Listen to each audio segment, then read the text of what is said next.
Hello, everybody. I'm Marcin from Triangle Coffee in Donabate, and with me today we've got Daniel Horbat. Uh, Hey guys, I um, like I Daniel, like that current in still. I think I'm the longest World Cup taster champion. yeah, I It's didn't know 2019. he's the man behind the Sumo Coffee Roasters, our new guest coffee in the house. But also, as he already mentioned, he's a World Cup Tasters champion in 2019, 2020, 2021. Okay, I just gonna share the screen very quickly to introduce you, Daniel. Yep. So as you see, guys, 2016 first place in Irish Cup Tasters competition, 2018 first place in the Irish Cup Tasters competition, 2019 first place Irish Cup Tasters competition, and also Coffee Masters 2018 London, where it was third place or second, Daniel? Third place, yeah. Third place, yeah. And finally, we've got Daniel in Berlin, who won World Cup Tasting Championship, and it's a huge, huge achievement for somebody who represents Ireland to get the first place in the national competitions.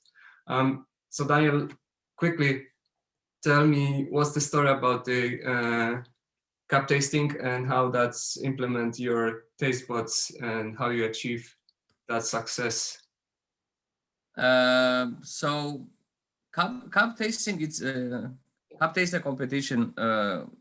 First of all, it's from my point of view the most enjoyable competition ever because it's all about yourself and you don't have judges and you don't have nobody to blame.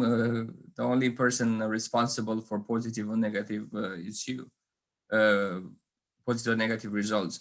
um it's about sensory. It's about identifying from a triangle the coffee that is different. So you have two coffees. Yeah, exactly. You have two coffees that are the same and one that is different. And as the level is good for like the walls, they're very, very similar. So it's very difficult to identify which is the different one. Okay. And that's a really good test when we use in quality control in roasteries, and say if you have free profiles or you try to identify if it's different, or it's really useful. And Triangle sensory method is used all over the world, not only in the coffee, but also in the spirits and many other sensories involved tasting. So very well done. Let me just ask you how you prepared to that competition, because I know your rigor was really strict. You didn't drink alcohol and so on, so on. So how long that take and yeah, so I basically for the 2019 when I won the world championship, I learned from the previous years. And 2016 I went with the ego because I won the national with perfect score A from 18, 1 minute 27. So I said I'm gonna go there and smoke them, and didn't happen like that. I placed 22nd in Shanghai. So I learned not to talk less and to work more. And then in 2018 in Brazil, I was so close. I changed my mind in one cup, and I was wrong, but the first impression was correct. So I learned again not to change my mind. And basically every single time when I get back to the training table, I just put more, add more things. I add like more severe diet, more routines, more difficult coffees to cup. And I believe uh, in the last one in 2019 in Berlin, the diet played immense factor. So in Brazil, I was like dieting for 3 months, let's say, and for Berlin, I just came back. I remember from Brazil in 2018, I came back in November. Was the World Championship. I spent the winter holidays, and then 22nd, I remember exactly 22nd, 23rd January, I went back to training. And so it was easy for me to go back to the strict diet and the training routine, and I kept going until June with very strict diet: no salt, no pepper, no alcohol, no spices. Basically, I was eating baby food, Oh my. and I was training every day. But that was payoff in Berlin. So really well done. Congratulations. Thank you so much. I really appreciate it. Thank you. Yeah. But to me, what is most important is how your achievements, how those cup tastings pay back in your profiling your coffees. Are you feel stronger with profiling coffees when you're roasting, and to create final products for us, for customers, for baristas and so on? Uh, yeah, definitely. So I believe the roasting is a sensory experience. Everything that's happening in the coffee industry is a sensory experience. Without having a strong sensory knowledge, you're not able to brew good coffee. You're not able to roast good coffee. So I think it's the main factor is sensory, and of course, learning the machine and understand how can you manipulate flavors and profiling as well. And that is very challenging as well, but it's not as challenging as sensory, because this you can learn it in by being repetitive, and staying behind the trial and smell the coffee and roast the coffee, and you will get used with your machine eventually. And but with sensory, it's a all year training and dedication and practicing tasting and basically learning every single time. I'm still learning new things now that I even though like I could say I'm the best in the world at sensory. So um you always learn. Perfect, perfect. So let's say we received six different coffees from you, which landed on our shelves yesterday, and we are really happy. Um, I brought one back with me just to show you the beautiful packaging. One word who stand behind the design.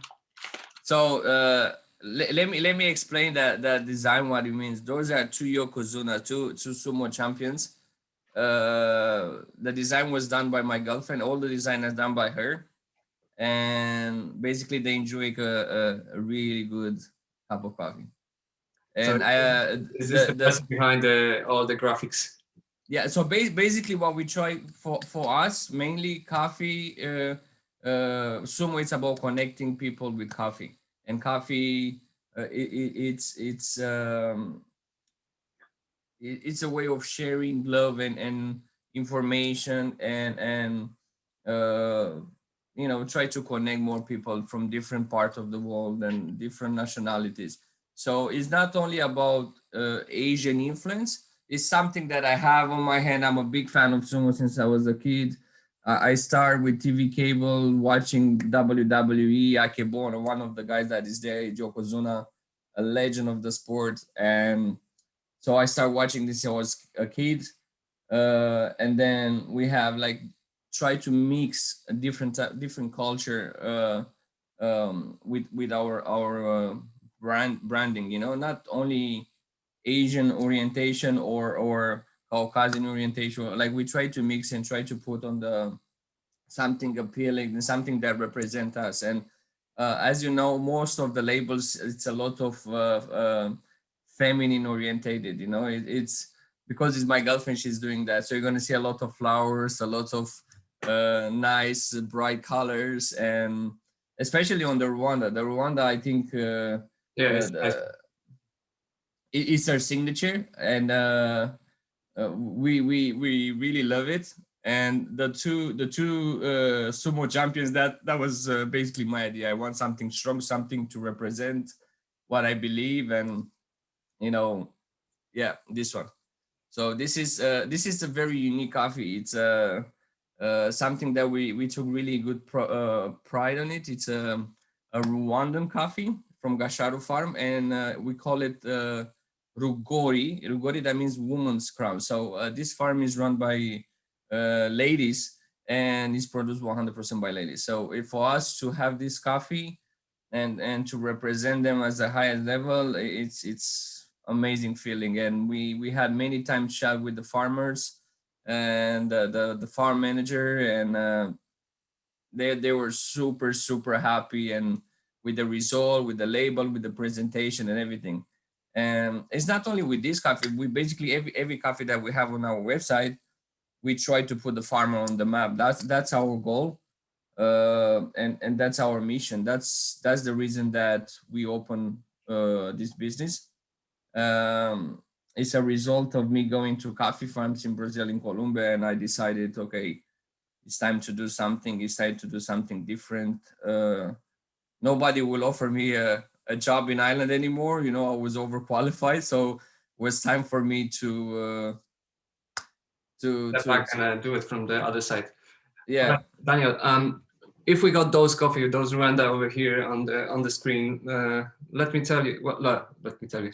Tell me, please, what's the coffee is, what's the profile, and what we can expect in the cup when you brew it. Like from the customer point of view, what they can expect from this coffee. So this one is a filter roast. You guys have a filter roast of the Rwanda. It's a wash experimental lot, and yeah, it's a new type of experimental with adding fermentation into the cherry, and it's live roast. I roast the coffee quite light in order to preserve the enzymatic flavor specific to that region, you know, the terroir and the coffee. So for people that are aware with actual measurement, I roast between 70 and 90. Sometimes I roast even lighter for certain coffee that needs to go lighter than that. And for this coffee, it's for me was shocking when the aroma, when like first thing when you brew it is very aromatic, very floral. Honestly, I never had a Rwanda so floral and so aromatic like this one. And I really believe that the experimental load has to do a lot with increasing this aromatic and Summary this, is light, floral, bright, juicy. yeah. So Right. like it's a cup that is similar to a standard Rwanda, but the intensity and the clarity of the flavor is way over that. It's an amazing coffee. It's an amazing coffee. So what we have also, or maybe I should do the next one. Sorry. Let's go for this one because this one is I just brewed yesterday. I'm drinking this one now. Yeah, blow my mind.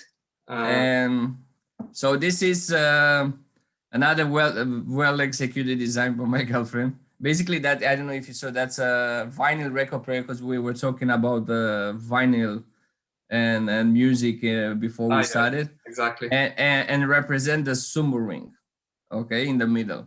Yeah. That's the Sumo ring combined with music and flower and peace and harmony. So that's coffee for us. It's a strong, a strong warrior with music, with coffee, with flowers, with everything. So it's connecting. Let me just say what I've got yesterday. So first of all, my first brew was just intentional. Like I didn't even check parameters. I didn't check anything. Just throw the coffee to the brewer, put the water on, sip it. After a short of time to cool down, and like bang, aromas were just exploding. So first of all goes very ripe red fruits like cherries, but also the aroma of dark rum. And it's when I check on the label that was mentioned by you, dark rum, yeah, exactly. You know, if somebody likes Cuba Libre without putting Coke in it, this is what you can expect with the dark rum. And when the coffee cools down, was a really creamy, very long-lasting taste after taste, and I was like, wow, this is something, yeah. But the coffee is not cheap.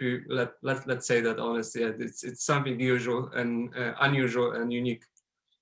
Yeah, I got before from those guys from Jair Archila. It's a farm based in Armenia, in Quindío, Colombia, and they're focusing only top coffees and top experimental lots. And I was very lucky to talk with Felipe Archila, the son of Jairo Archila, that is the owner of CoffeeNet. CoffeeNet is a green company that produce amazing experimental oils from Colombia. It's very, very high standard. And yeah, so he owns 6 farms. Jairo owns 6 farms. And he's doing amazing job. He's like, he has a lot of geishas, a lot of tabi, red bourbon, yellow bourbon, a lot of interesting variety, whoosh as well. And so what's the coffee is, just to figure out to the people who doesn't know a clue about coffee. So this coffee is a tabi variety. It's tabi quite is a variety. Sorry? Tabi is a variety. Let's say that. Yeah. So it's a tabi. Every coffee is like wine. They have different varieties, like Sauvignon Blanc, Cabernet. The same with coffee. We have different varieties, and this is a tabi variety. It's quite a large bean, and it's a natural experimental fermentation 1. So in CoffeeNet, they have 2 standards way of natural experimental, AF1 and AF2. This is AF1, and basically this is the most complex fermentation method that I ever heard in my life. So this coffee is picked up only the ripe cherries. It's fermented for 38 or 48 hours, I don't remember exactly. Then it's put it in the green pro bags, sealed, let it to ferment again in water tanks at a temperature below 22 degrees. So and then what I read was anaerobic, which is mean without air, oxygen involved in it. Yeah, and then is depulp and dry for certain numbers of days. I don't remember exactly all this information. You know, like it's on the website. We put it there, and the way is unbelievable. So this coffee, guys, if you brew it, even if you pour water on top, you're gonna taste amazing because of the large bean. Is roasted light, is very porous, so soluble, and you will notice very easy when you get a coffee that is very difficult to grind. That means that coffee is very light, is not penetrated correctly. If the coffee is very easy to grind and it's a light color, that means it's very soluble. That means you can extract more solids out of your coffee, and your coffee will be more delicious. No matter how you pour, what should taste good. And I always have on the wall on my roastery, I have 3 tables, and one is like super high level coffee with low knowledge. You're gonna reset in 80%.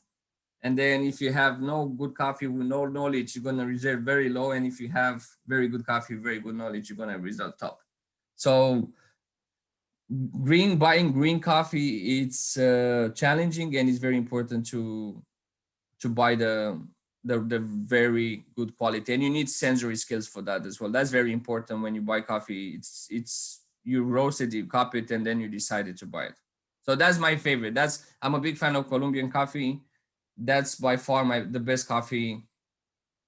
Let's put it top 3 that I had so far. Perfect. So what we got next is the Brazil, and this is Corrego de Parata, Red Katui.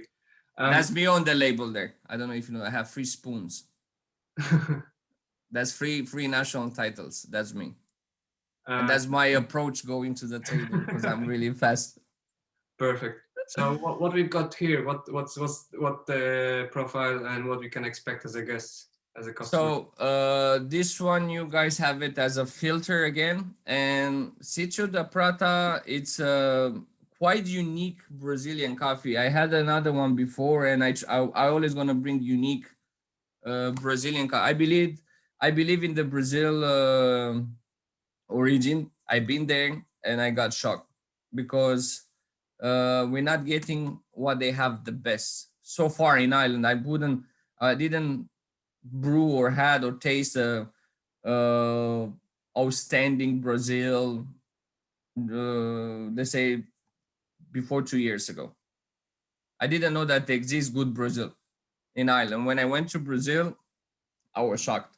I said, man, this is not Brazil, what you're serving me here. They had different varieties that I never heard about. And the taste was nothing to do with what I knew from sensory classes from ACA classes that Brazil should taste like as a origin.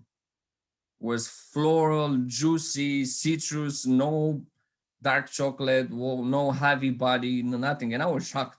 And I said, okay, I need to when I'm gonna do my roaster, I need to bring some of the Brazils that I tried back then in 2018. And I had the yellow caparao variety, a natural process that was stunning, sold out really fast.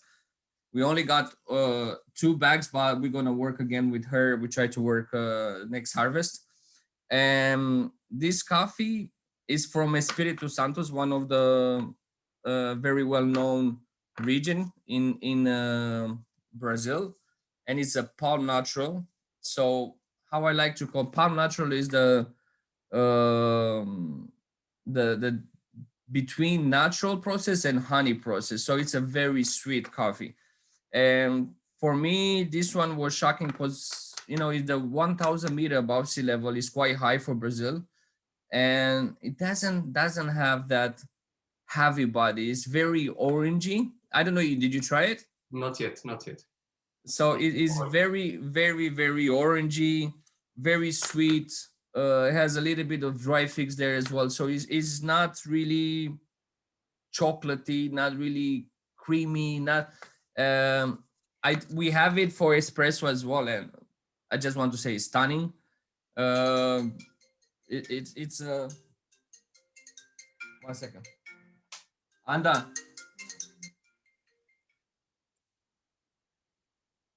Sorry, I apologize. No worries. And yeah, it's a stunning Brazilian coffee. It's very, very good for filter. What can I say? It's very good for espresso as well.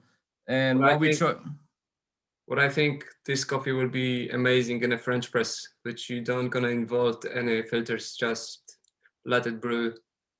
Yeah, it's not a heavy coffee. So yeah. So that's why they like, if you allowed oils to be presented in a cup, that will be, give it 100% of it.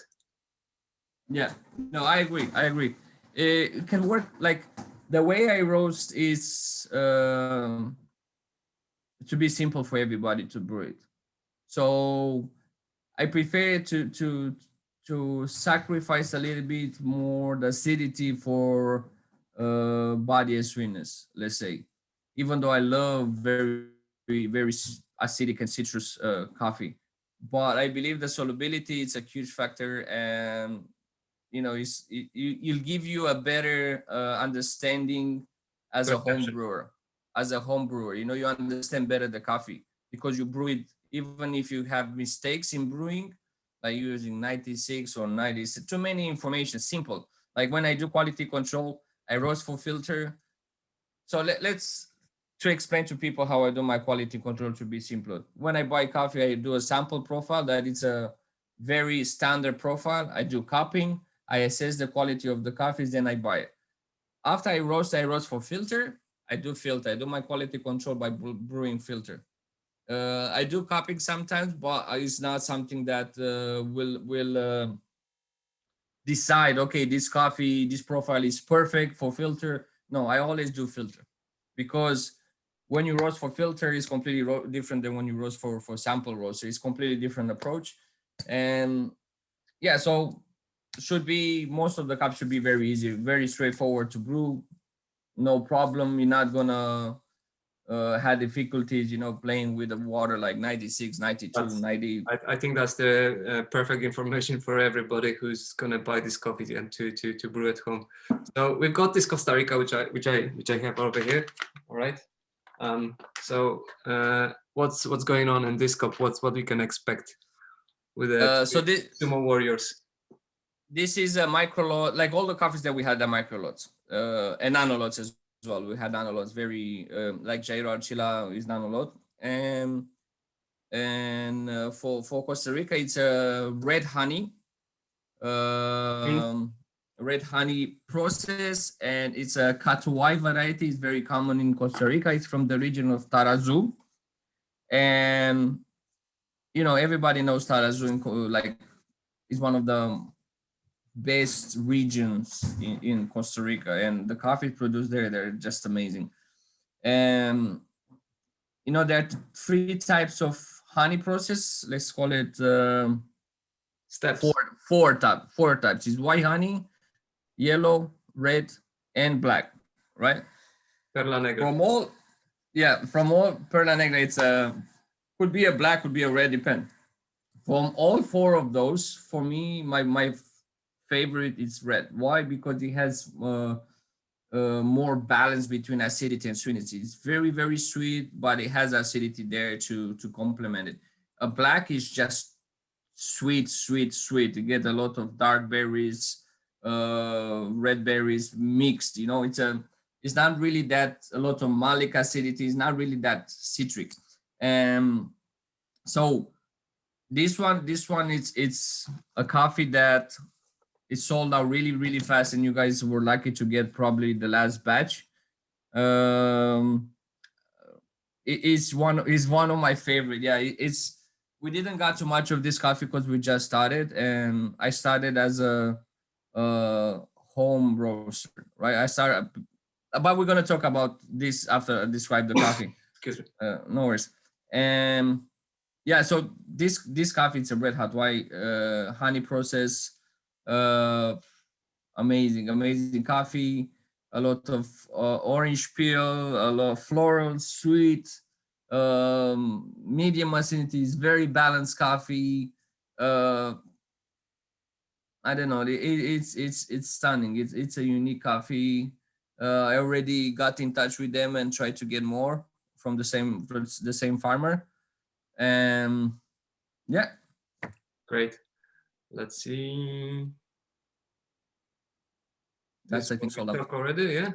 Yeah, it's sold out. That was the yellow caparao that I said. That, Whoosh whoosh, we don't have it, but I'm gonna find this one which I'm most interested in at the moment.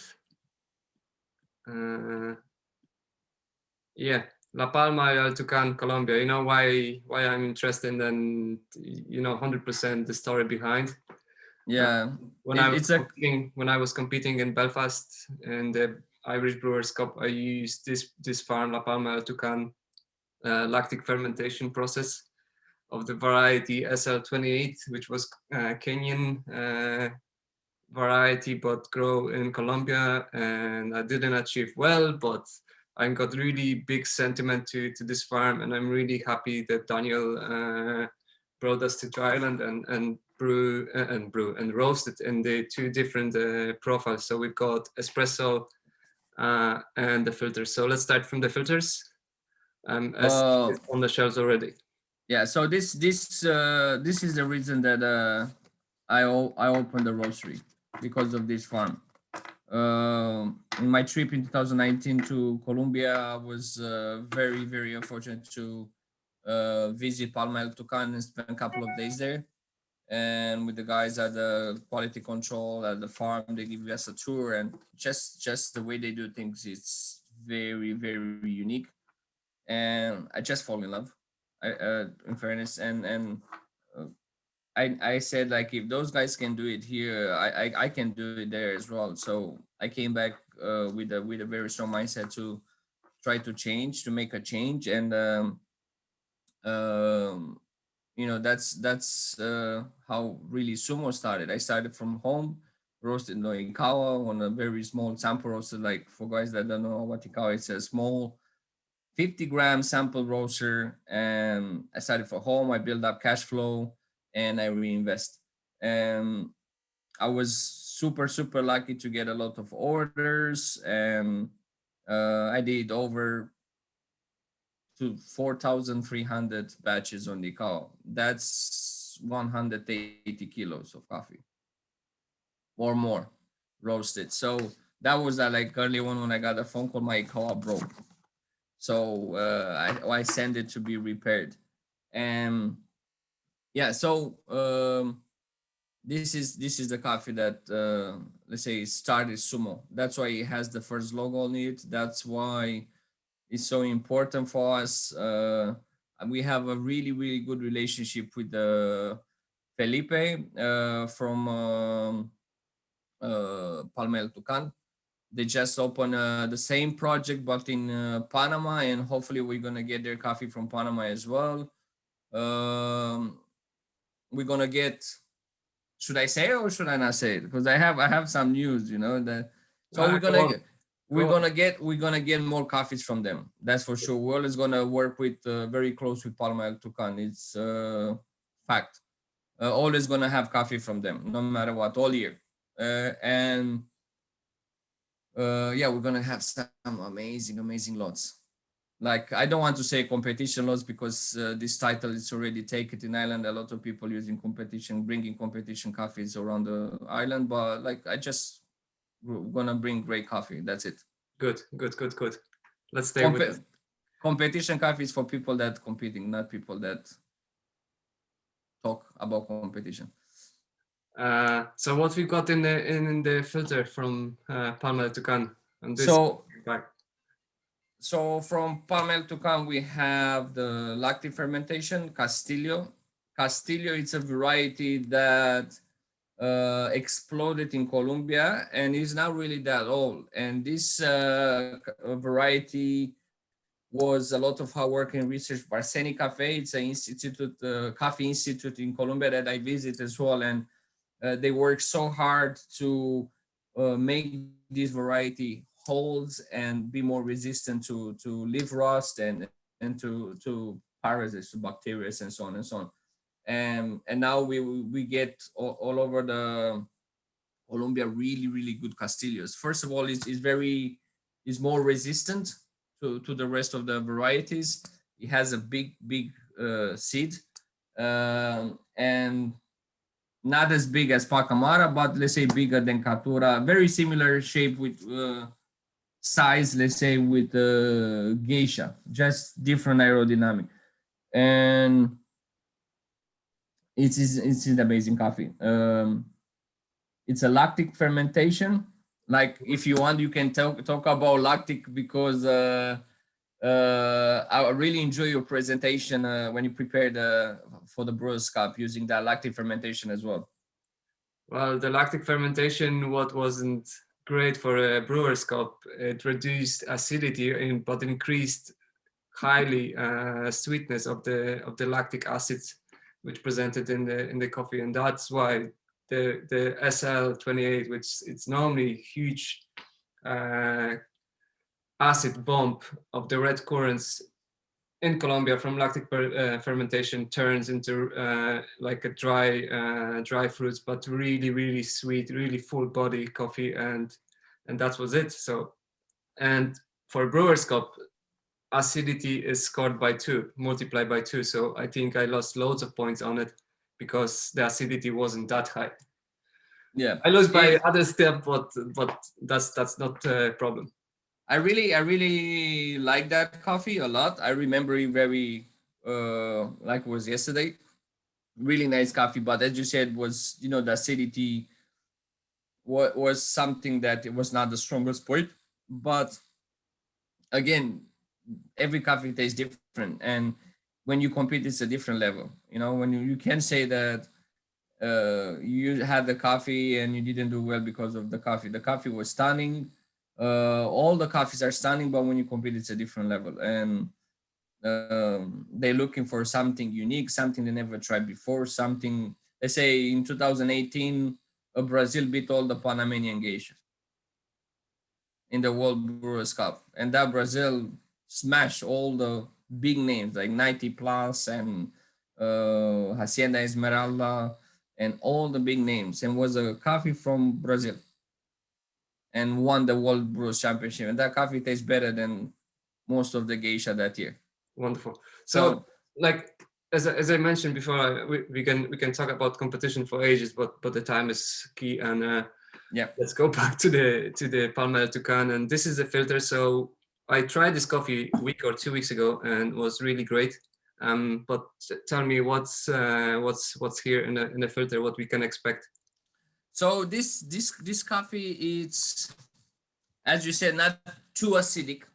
It reminds me, like, how to say, like a frozen yogurt or Greek yogurt with strawberry. It's a lot of strawberry notes there.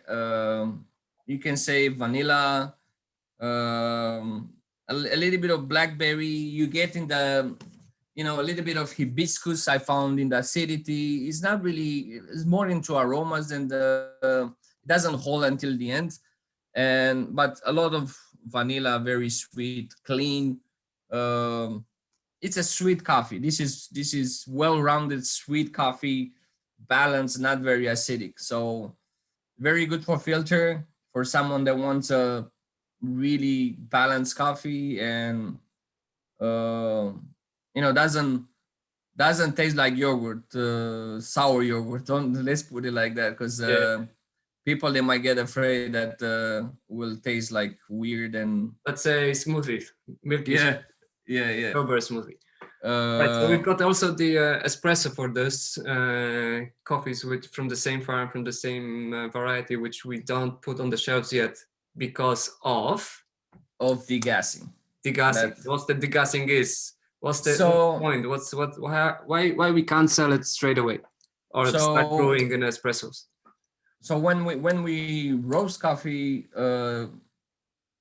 we eliminate lots of reactions that are happening there, and we need to let the CO2 degas from the coffee. Otherwise, your coffee gonna, if you brew it straight away, even for cupping after we roast and evaluate the coffee, we need to let it degas between 24 and 72 hours. In this time, the most CO2 is released, but then it's still releasing, but very, very slow, and even up to 3 weeks. So some coffees depends of the variety, depends of the roast profile, or depends of the process. They can reach the peak even in 3 weeks after roasting. Some coffees can reach after 7-8 days. That's the industry standard: 7-8 days for filter and 10 days to 12 days for espresso. Why I'm saying that is that if you brew the coffee too fresh, and we have on the back of our bags, we have a date, and if we don't say don't open, it's a crime or whatever. If you want to try it, you try it. But you will notice if you brew it too fresh and then brew it after 5-6 days, 7 days, or even 10 days after roasting, your coffee gonna tend to get better. And this is because of elimination of the CO2, and you get more clarity in the flavors. At the beginning, if you roast it 2 days after roast, let's say, your coffee not gonna have a lot of strong flavors, I and just gonna use some point of view for people who doesn't got idea what we're talking about. So let's say we've got a bottle of prosecco, champagne, or cava, and we don't chill properly. All right. So this is the step where there's fresh brought from the shop. We are in rush and we want to open quickly. So we open the bottle and the bottle explodes because CO2 is just buzzing. yeah, And we gonna lose 1/3 of half a bottle of our drink, which we want to enjoy. And obviously the temperature won't be great, so the taste won't be lack of what we want. But if we step back for an hour or two in the fridge, 7 hours, the temperature gonna be right. We're gonna open the bottle with no explosion, and we're gonna enjoy fully of what we want to have it. So the same is with the coffee. We need to get time to step back, relax, give a chance to breathe, to degases, and then we can fully enjoy it. coffee is an organic product, so basically that seed is still alive before we roast it, right? Yeah. And a lot of chemistry is happening there, right?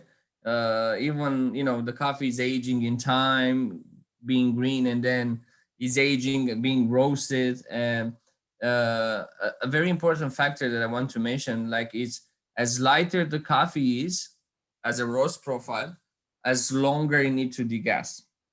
As dark it is faster degassing. Um, because all the volatile and all the enzymatics, they're concentrated faster on the dark roast. It's more caramelized, and it's a lot of It's chemistry. clear coffee.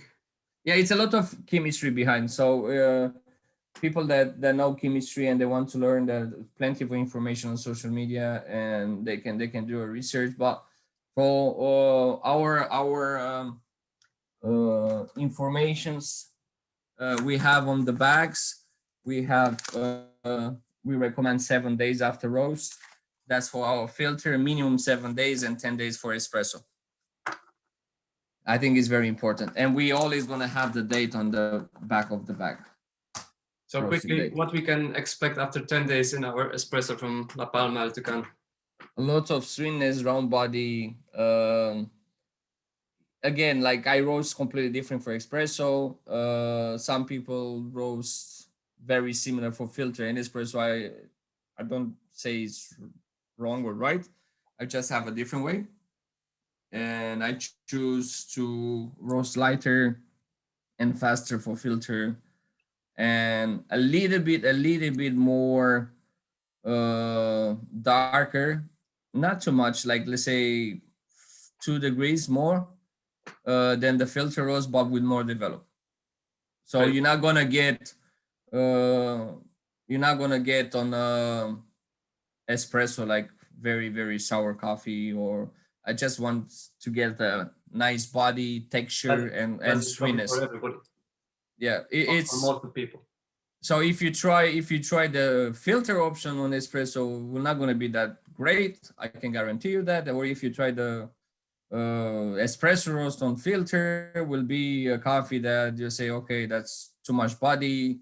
It's not, it overpower everything. So people can brew it for filter as well. The espresso, to try it, I did. It's not bad, but it's not a filter coffee. It's not for those type of coffees. All right. It's right. Daniel, thank you very much for your time in the morning on the Tuesday. Thank you, guys.